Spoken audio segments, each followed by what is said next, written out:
So Mark and I are going to talk about what we've been doing, in not just us, what GCUK have been doing. Right. Good afternoon, everyone. So my name is Mark Atlay, and as you heard this morning, if you want to see the difference that just 1 month of imatinib can make, look at me 1 month ago, and look at me now. That's good. Anyway, so what I'm going to do is take you through some things that the charities have been doing on your behalf. So it's your charity. We are very responsive to your needs. I'm going to talk a little bit about how we gather feedback from you, not only from these sorts of sessions, but also through the survey and other things. I'm going to talk a little bit about how that's translating into actions that are happening or about to happen that might have an impact on your relationship with Just Cancer UK, and we'll respond to any other questions you might have. So that's generally the plan. This is, I'm not going to go through all of this, you'll be relieved here, but this is what we do on your behalf. This is our plan, these are the things that we run and that we do. It involves patient meetings, it involves the forum, it involves funding research and all those sorts of things. And the whole of the charity is run by volunteers, so we don't get paid for anything, nobody gets paid. We all do this because we are really committed to you and everything that happens on your behalf. So, the things to talk about this afternoon, there's lots of things going on, as you were seeing from the slide in the background, but I just want to focus on sort of 4 things that are sort of changing. To talk a little bit about the patient survey. So some of you will have, if you cast your minds back to March, we asked online, did an online questionnaire. I want to talk a little bit about what you said, about the things that we do, the good things and the not so good things and areas for improvement. The changes to the website, some of which have come out of that feedback. I'm going to introduce you to the wonderful world of Gaggle Mail. What is Gaggle Mail? Well, hopefully they'll clarify that during the course of the next 15 or so minutes. And also just to mention briefly the change to charitable status, which is sort of underway, and why we're doing that. So if I start with the patient survey. This is we did a patient survey in 2023, so we did another one in 2025. So we asked you for feedback on all of the core things that we do. Now, I'm not going to go through all of the areas, but I just want to highlight some of the feedback that we received. So we had just over 100 responses. The age profile, you can see there, reflects, I think, the nature of the GIST community. So we are, by and large, with some exceptions, an older age community. Most people had been diagnosed over a range of different time periods. So some of them, 10 years on, still with us, still able to complete online questionnaires. That's quite an achievement. We asked about the various things that we do. Written resources you found extremely useful or very useful. I think there's a drop this year from 2 years ago in response there, and I think that's because, I suspect that's because people are increasingly going to the website for the information rather than in booklets and old, more traditional forms. But we've got no plans to change that. We will continue to update the resources that we provide. So booklets about being new to GIST, booklets on eating after surgery and all these sort of things. We continue to revise them and develop them every 2 or 3 years or whenever. Website, again, don't have to worry about all of these areas. We asked you which areas you use because we're all interested in which areas of the website you find important, not ones which we think are important. And it always surprises me that the areas that come up quite high, obviously information on GIST, people want to know a little bit about that, but also the patient stories, the real life stories of people who are living with GIST and surviving and doing very well. So those sort of patient stories always come up high. Research, I was quite surprised about this. The research area, people that I'm just trying to find out about GIST, I don't need to know about the research, but people were interested in the research. They're interested in the clinical trials and other things that are going underway. So all of those areas you thought were quite important, and we will continue to support those and revise them and make sure they're up to date. So the other thing about websites, especially these days, is you have to know whether you trust them or not. And the respondents said that 93% of them said they had a great deal or a lot of trust in the site, which is good to see. So we feel, from our perspective, that we're providing information which is useful to you, but also information that you can believe in and trust. and hopefully make use of. And if there are any areas of improvements, we're always willing to hear from you. So we have, in response to some of the suggestions, developed other areas of the site. I don't know if you want to click on that thing. So you asked, particularly in the feedback to questions, you said, actually, it's great, the website's great, but we would like to see more on for people who are newly diagnosed to GIST. And we used to have a little patient leaflet, which was a bit out of date. So we've replaced this now with a new area of the website, which is coming shortly, hopefully. At the last conference, we asked for people to give us some feedback about the questions they thought were important to ask at the beginning of your journey. So we've taken those questions and we've developed them into two things. So the first thing that we've developed is a helpful question list. So if you go down the site, you'll find, all right. So you would normally find there, it depends what web browser you're using here, but if you open the PDF document, some helpful questions to ask that you might want to ask your oncologist or your specialist team right at the beginning of your journey. Now, you don't have to tick all of these boxes, but these are the sort of questions that people said, I wish I'd known that, or I wish I'd asked that at the beginning of my journey. So you have those here in a format that you can just download and just read through, and you don't have to overload your oncologist with these questions all at the very beginning. They're things that might become revealed to you as you progress your way through.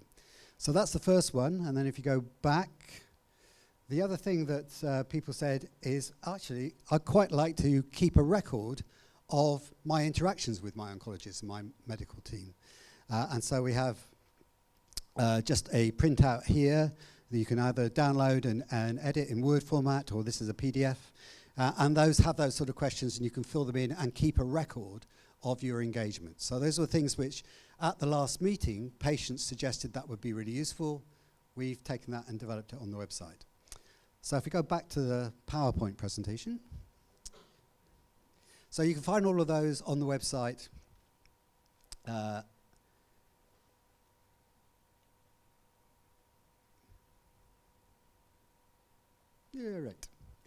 right. One of the other things you asked was for us to establish web links to the approved specialist centres. That, I regret to say, is an almost impossible task. They don't have areas, it's hard to identify who they are. We are not able to do that, despite much endeavour to try and track down those websites and those sites for you to link to. You asked us to extend the section covering drugs and side effects and possible remedial actions. Again, we gathered some feedback from you last time about that. We've incorporated that into some tables and charts which will continue to develop and evolve. So if you want to see about the sort of side effects that imatinib has for people, or sunitinib, or any of the other drugs, you can go to the site. You can look at the typical side effects that people experience. The one thing that comes up from talking to patients is that everybody's experience of the side effects of the drugs are different. So there'll be no two people who have exactly the same sort of side effects. But you can look at those. So there's the typical side effects that people have, but there's also then actions that people have found useful to try and deal with those side effects. So you can download that as well. We won't show you that now, but it's there on the website. And we'd welcome feedback on that, and we'd welcome developments on that. So if you've got a side effect that's not listed, let us know. If you find a treatment for one of the side effects which is not listed, let us know. Whatever is effective for you, and we'll try and disseminate that. Here you go. We asked about the online forum. Do people use listserv in the online forum? How many people regularly use that? A few. It's quite a useful way for engaging with other patients, asking questions about treatments, about side effects, about a range of different things. Most people who use it say they found it extremely helpful or very helpful. They get supportive feedback, feel confident about posting. These are all quite positive feedbacks for these sort of forums. So very positive on that sort of side of things, but if you've used it, I'm not expecting you to read all this, but there were a load of comments that came back and said, actually, it's really useful, it's just the sort of thing that I need, but I don't find it very easy to use. I don't find it very helpful. And from our perspective, we also have problems because the current process, listserv, a lot of domain names, so if you've got something which is btinternet.com, or if you've got a Gmail account or whatever, they keep forcing them out, and we have to then go through a rather laborious process to reinstate them. So there are a range of things that we felt that the listserv process is not really a contemporary feel for what we want to do. So we've gone through a process of looking at alternatives. We've involved our patient panel in looking at some of those alternatives, and we've come up with the rather snazzily named Gaggle Mail as a possible replacement, or as a replacement for the listserv server. So it's got a more contemporary feel, it's a bit more intuitive, it's searchable. You can see who's involved in discussions. You can decide whether you want digests or whether you just want to get data on a regular basis. There'll be some moderation of the messages as there is at the moment. You can add files and photos, etc. It's much more customizable and much more user-friendly, we think. So we're going to be moving to Gaggle Mail. And that process is going to start from the 1st of November. Will be a lot of information that goes out if you currently use listserv about the change. You'll be supported through that process. We will encourage you from the 1st of November to start using Gaggle Mail rather than to use listserv. Anybody who's enrolled in the listserv at the moment will automatically be re-enrolled in Gaggle Mail. You'll get a welcome email. There'll be helpful guides and support from Tony, who does our IT, about how to use Gaggle Mail, and there'll be people online to help and support you through that process. So coming shortly to a desktop near you, or even a mobile device, will be the move to Gaggle Mail rather than listserv, and we hope that will go as smoothly as possible. And from the end of the year, we intend to switch off listserv and just support Gaggle Mail. And we hope you'll find that a much more user-friendly interface with the rest of the patient community. We asked you about the patient meeting topics. The thing that came up highest on that list is treatments, but also latest research, which is why you had quite a bit of input and latest research at today's events. Other things around drug trials and just understanding the nature of GIST. So these will form the focus if you come to our next patient meeting, which is the 5th of December in Edinburgh. Or the following one, which is 17th of April, I think it is. Thank you, Marion. In Milton Keynes. Right. And future events after that, these will be the topics which will be highlighted as part of those events. So we will try and make sure they are informative and responding to your needs. We asked you about GIST Cancer UK priorities. And, I mean, of all the ones, you need to add the green and the blue here to look at the ones with the highest priorities. If you say, what should GIST Cancer UK be really doing? The priority is researching GIST and GIST cancer and its causes and its treatments and all related facts. So I don't know what it is, but something like 90% of our resources go to supporting research. And most of the rest of it goes to these sorts of meetings. And then there's a few other little bits and pieces, but that's the majority of what we do.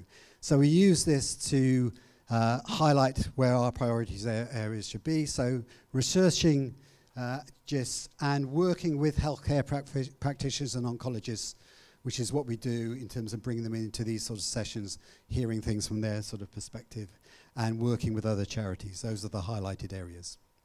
Overall, because everybody has to have an overall rating these days, you gave us a 4.3 average rating. We are extraordinarily disappointed about that. We personally think it should be at least 4.35. But you know, we want it to be as high as possible. There was one person in the survey who said they were somewhat dissatisfied. But there was an open text area which says, you know, what were you dissatisfied with? But they didn't leave us any information. So we don't know the reason that person is dissatisfied. So if you're in the room at the moment, we apologise. And the last thing just about I want to end on is a little bit about the charity status. So we are changing the nature of the charity, the state of the charity, to become a charitable incorporated organisation, brackets foundation model, a snappy title. As far as you're concerned, all this will mean is we have a different charity number. Our aims and everything that we do will remain just as it is now. So these are the aims as our current charity has. Those will be the aims of the new charity as well. So we're changing the charity status. And finally, a little bit about how you can help. You can help us in a whole range of different ways. You can make donations. We're always open to donations, and funding the research and everything else that we do is not cheap. So anything you could do, my capable assistant here has the technology to do it. So do, if you feel you can, because we don't make any charge for these sort of events. We don't charge for our time. Do make a donation if you feel you can. Do some fundraising. A lot of people do some fundraising for us. It's the way in which we just about run on an even basis as far as a charity is concerned. If you take out the research, the fundraising covers all of these sort of activities and related activities that we do. So if you can do any fundraising, we gratefully appreciate it. Volunteer, if you can. If you have some time and you'd like to give something back to the charity and all the wonderful people that are in this room and also can't be here today, then we are looking for volunteers. We need some volunteers on the helpline. So that's the sort of initial, anybody who rings us and needs support, or people who initially register with us get a call from the helpline. We need some help, new fresh faces in the helpline team to extend the helpline team. We need somebody to moderate the new Gagomel forum, just to make sure that everything that's online there is appropriate and gets responded to. Or you can come, if you're really committed, and we're looking for people who can come and become part of the board, part of the team of the new charity. So we're looking for new trustees as well. So those are the areas. In all of those areas, you will not be alone. We will give you as much support and induction and help as we possibly can. And we're quite flexible in terms of being able to match this to the time that you might have available to be able to give. So if you can, in any of these ways or any other ways, if you have some time or money that you can help and support the charity, then please do help us. If you want to know more about the roles, then you can talk to Cathy or myself or any other of the trustees around. Or, and I'm sure Cathy will remind you about this later, there are the feedback forms on your tables. If you leave your name and address and say, email address, say, these are the areas I might be interested in, like to talk a little bit more about this, then leave us an email address or a contact telephone number, and we'll get back to you in due course. I was going to quickly ask Marion. I'm putting you on the spot, Marion, sorry. Because Marion is one of our wonderful people that answers the phone, is one of the helpline people. And I wondered, Marion, if you could just explain about that role, because there is, at the moment, there's Marion and Judith, and they do a most fantastic job. And if you've spoken to them, you'll know that. So, Marion, would you mind just coming out and explaining that role? Sorry. Thanks, Cathy. Talk about being dropped in it. Yeah, the helpline. The role divides into two. One is answering the phone as it rings, and you have a phone. I'll just talk about me at the moment, and then you can relate it to you. I have a phone dedicated to the helpline in my house. I choose to put it in the kitchen so I can hear it. It has a distinctive ring, and I believe, Mark, it goes through the internet system, doesn't it? So I believe, but I am not a specialist. That makes two of us.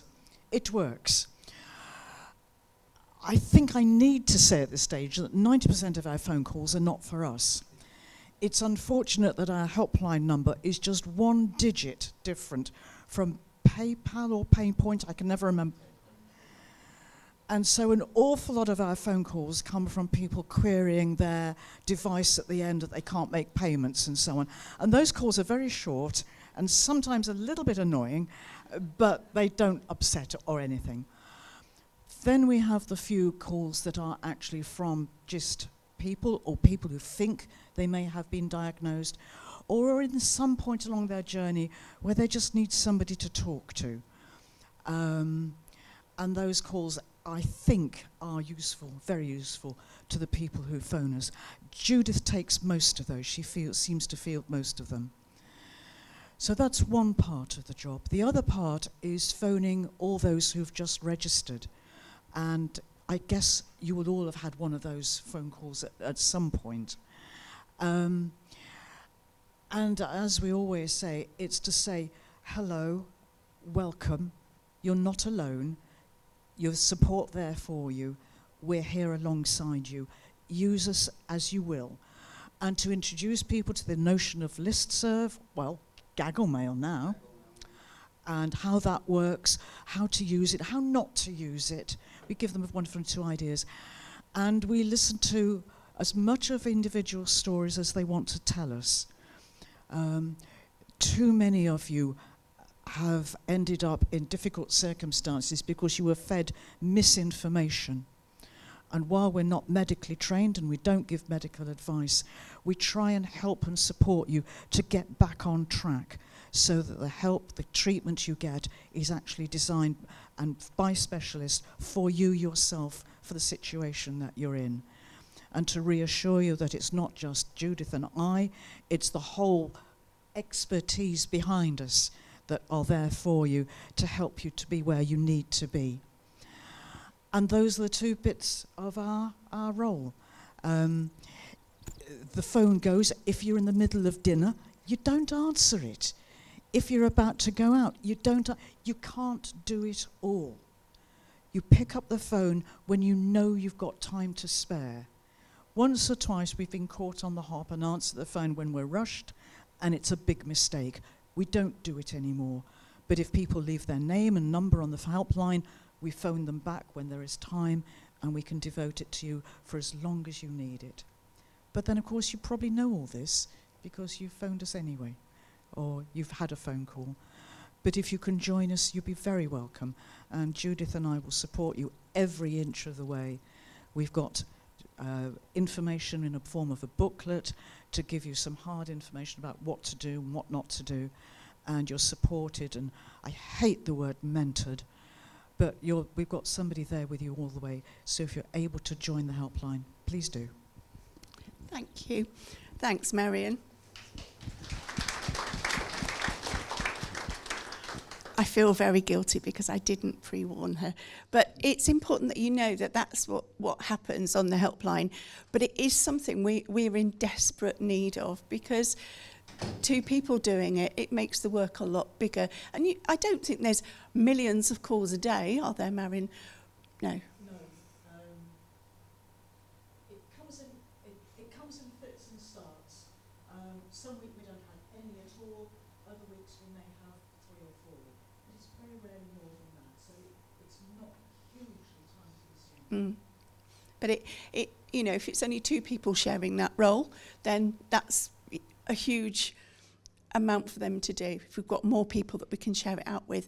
And then just on the trustees, and I know I've said this in the last 3 meetings I've been to, we are desperate for trustees. 3 of our trustees have retired this year after working for the charity for many years. And, we're not quite a skeleton staff, but sometimes it feels like it. And that's not just because we're getting old. But, we do need people to come on board with us so that we can continue to provide things like today. And that's my last point today. It's been great. It's been wonderful today.